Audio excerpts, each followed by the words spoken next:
minhas irmãs, eu tenho dito nesses dias,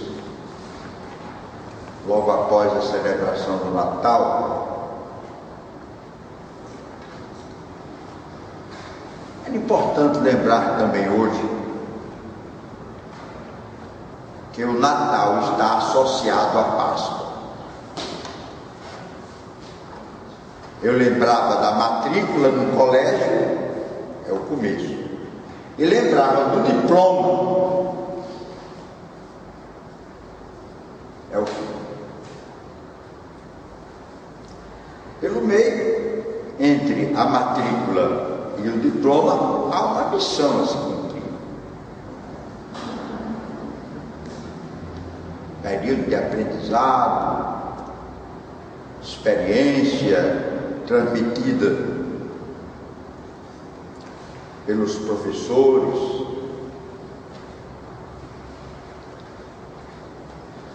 nascimento, mistério da encarnação, Páscoa, mistério da redenção, matrícula, diploma. As coisas que ocorrem nesse período, religiosamente, atestam esse nexo profundo entre a celebração do Natal e a celebração da Páscoa. Lembramos que a Eucaristia junta as duas coisas. Isto é meu corpo, é meu sangue, encarnação.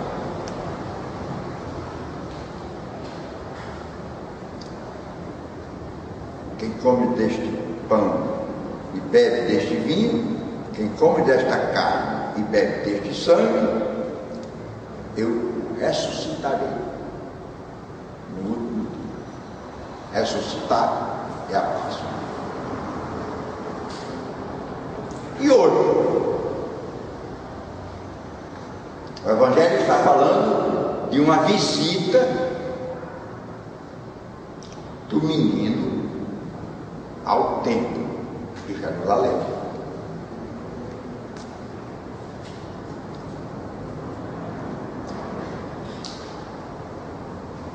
Era costume, entre os 40 dias do nascimento,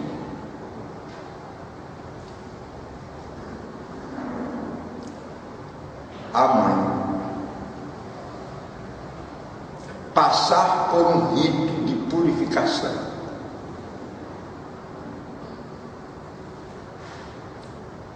É como se fosse a purificação no período do puerpério, que é aquele período logo depois do parto.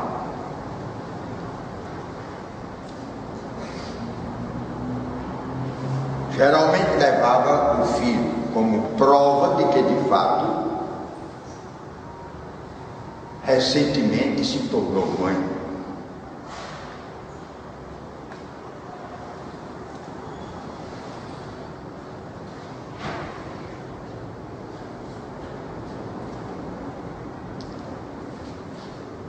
Esse ato de Maria e José terem levado o menino ao templo naquela oportunidade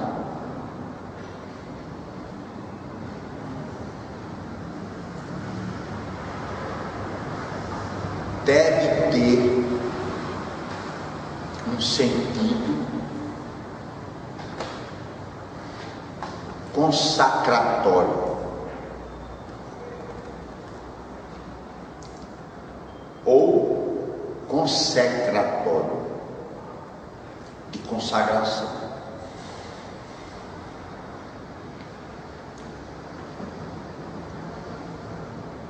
E aí, nesta consagração, vem um ofertório.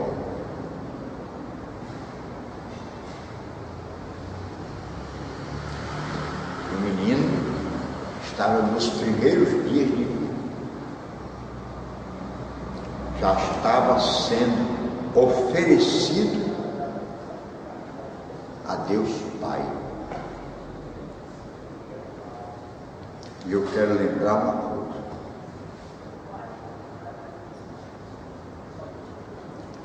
A palavra oferecer em hebraico, língua de Jesus, hebraico era aramaico, é sixia.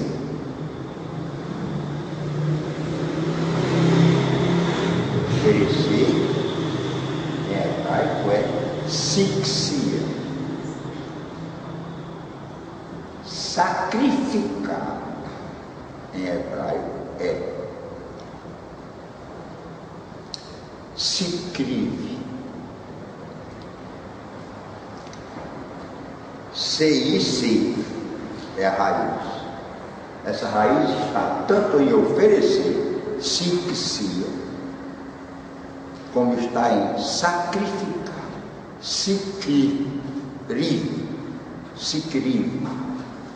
A raiz é a mesma. De modo que, quando se fazia essa oferta, consagrando o filho tinha que ser o primogênito, primeiro. Jesus Cristo foi o único, mas era primeiro. Qualquer jeito era primeiro.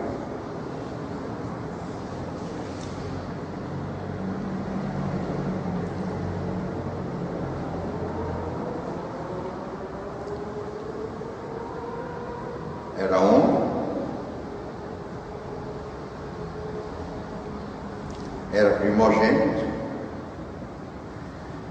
deveria ser consagrado a Deus. Era a primícia, todos os primeiros frutos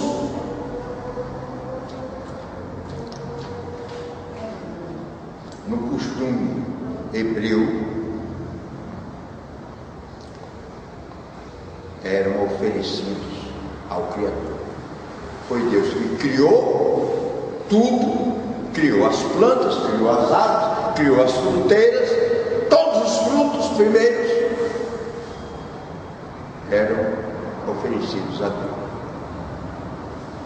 Eram entregues ao templo. E aí no templo os funcionários faziam a distribuição de acordo com a necessidade das pessoas.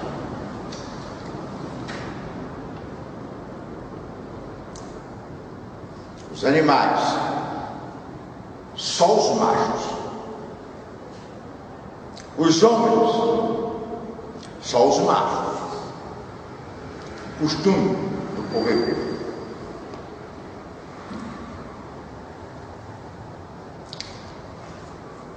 O direito, objeto principal do estudo das faculdades de direito. O direito segue a filosofia jurídica da Itália, o mundo inteiro. O direito é romano. Do Brasil se estuda direito. Qual é o direito? Direito romano. Só há alguma coisa particular da Constituição brasileira. Tem que se estudar a Constituição brasileira, porque tem particularidades que só acontecem no Brasil.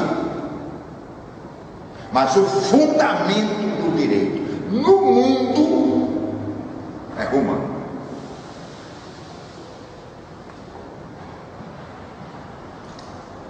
No direito romano, se uma família tem 5 filhos, nasceu o primeiro, é uma mulher, não é primogênita. Nasceu o segundo, é outra mulher, não é primogênita. Nasceu a terceira, nasceu a quarta, nasceu o 5º filho, esse é homem, é o primogênito, é o primeiro nascido. Juridicamente é ele que vai ter o direito da herança. Porque enquanto não nascer um do sexo masculino, não tem primogênito. Se uma mulher só tiver 5 filhos e forem 5 filhas, ela não teve primogênito. Direito romano. Como cada povo tem a sua constituição, então o fundamento do direito é o romano, mas com o adendo, com o acréscimo das particularidades daquele povo, daquela nação, daquele país. Estava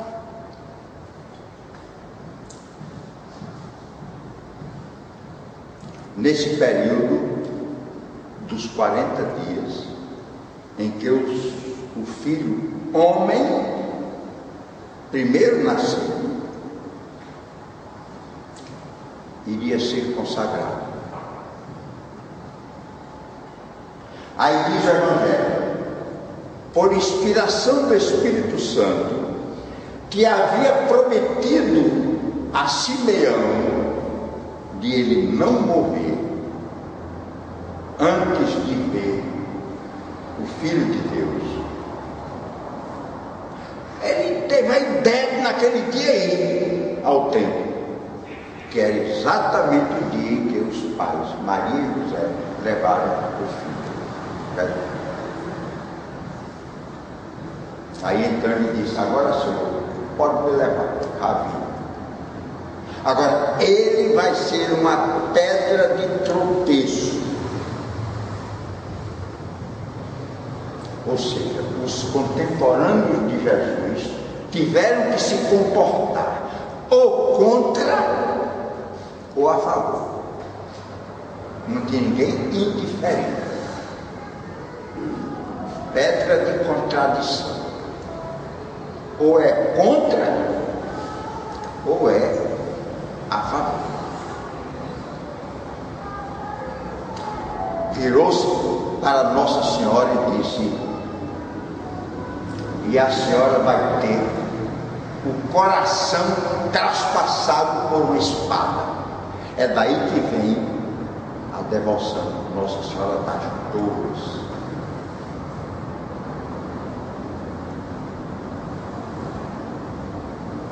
É claro que não ia ser nem uma espada material, nem uma dor material.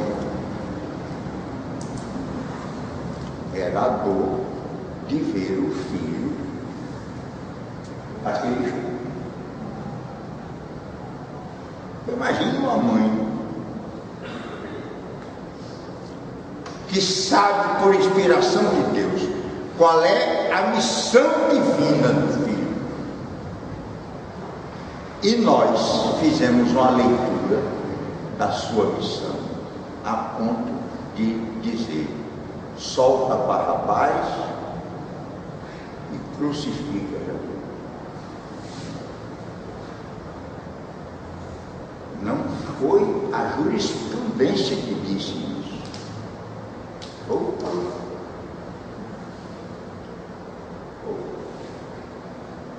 Solta Barrabás. Condena Jesus. Aí Nossa Senhora estava lá no palco, vendo.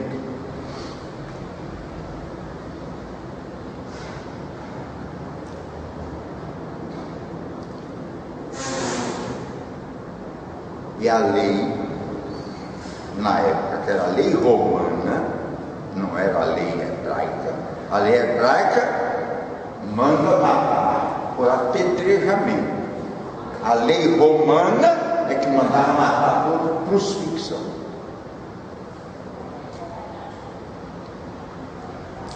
Mas, finalmente, ele foi ao templo para quê?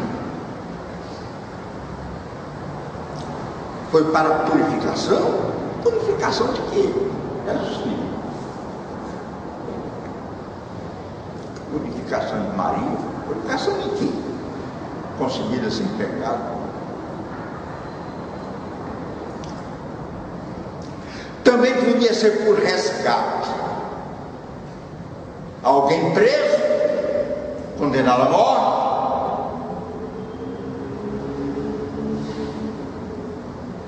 podia-se ao tempo pedir o resgate.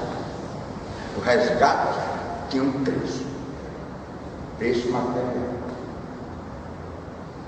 5 ciclos. Ciclos aqui é com S. Não é ciclo de rotundidade, não. É ciclo com S. É uma moeda hebraica daquele tempo. Essa moeda era de prata pura, ou seja, 900 quilates. O ouro puro tem 24 quilates. A prata pura tem 900 quilates. Quando a gente vê nas lojas alguma coisa, alguma joia, alguma medalha, corrente, pulseira de prata, normalmente vem dizendo quais são os quilates que tem. Em torno de 750 quilates. Ou seja, não é totalmente pura. O ciclo era moeda de prata com 900 quilates, puro. Então, o resgate de alguém que estava preso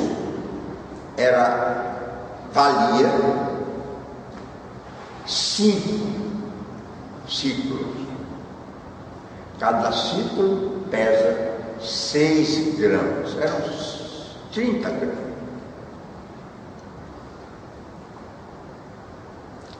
Nossa Senhora não levou. São José não levou esse dinheiro, portanto não era para isso.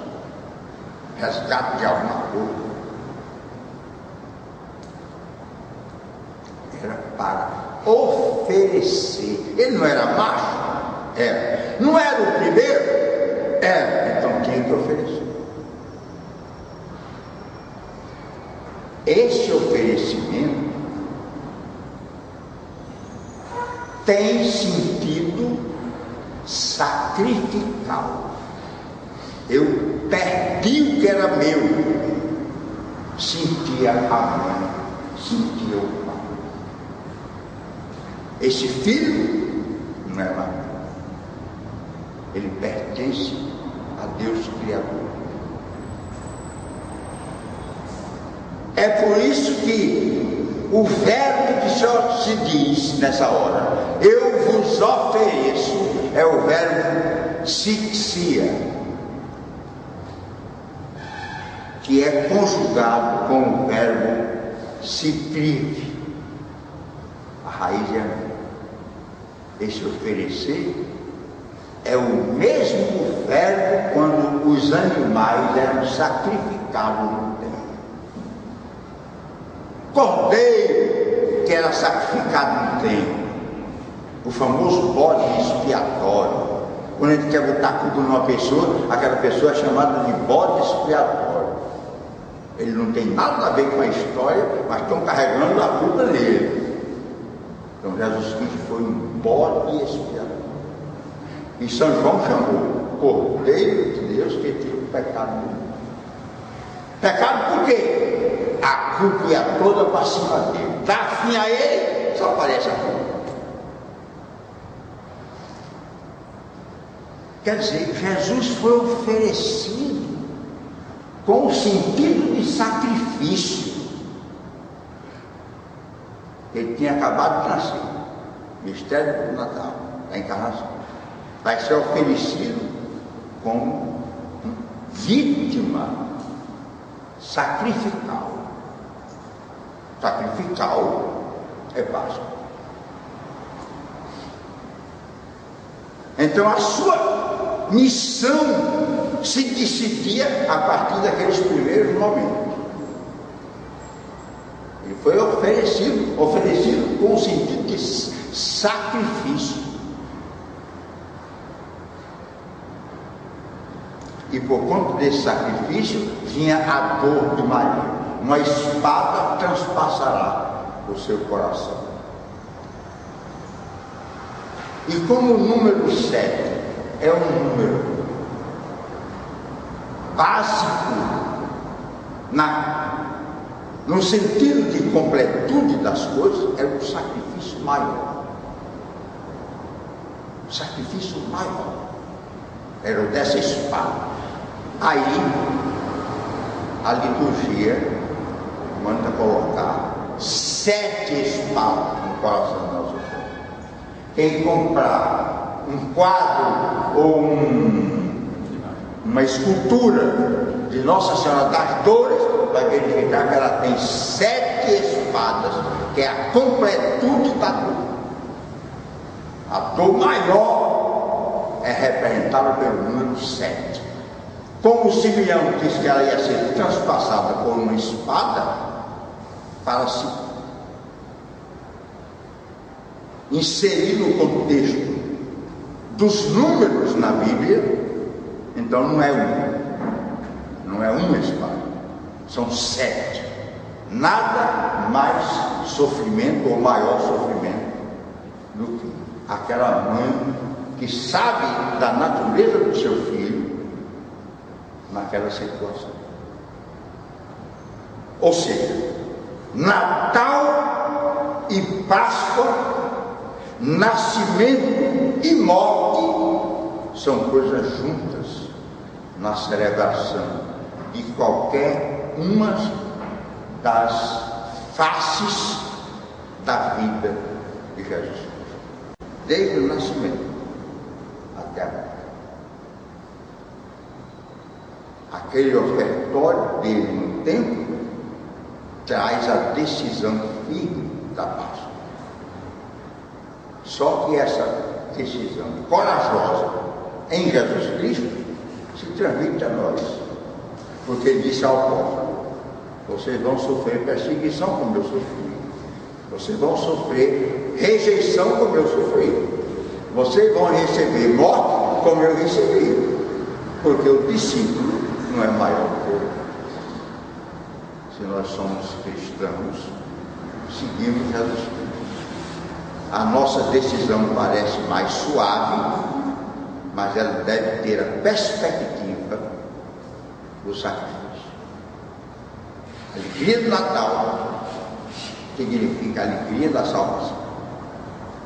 Só que a salvação vem pela Páscoa.